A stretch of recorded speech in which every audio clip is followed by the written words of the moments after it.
Papalit na naman si Kate ng buhok. Ayan, bago na naman. Wala siyang magawa sa pera niya. Ayan, kinukulayan na siya para magpantay doon sa buhok. Diba?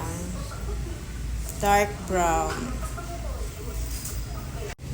Ayan na, tatanggalin na po namin yung hair extension niya. Papalitan namin ng bago. Bago lagyan ng extension, ayan, isa-shampoo muna namin.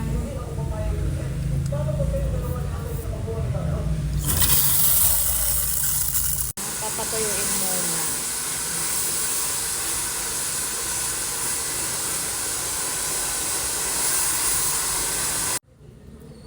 Ayan na.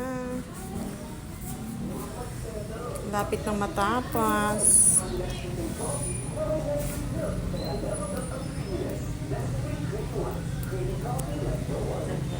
Ayan na, tapos na siya.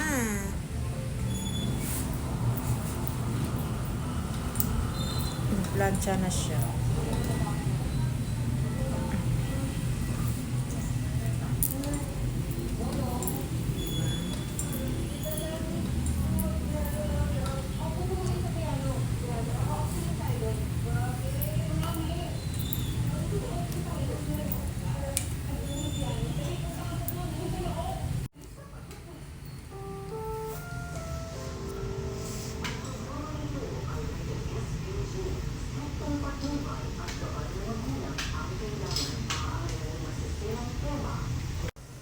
Yan, tapos na siya.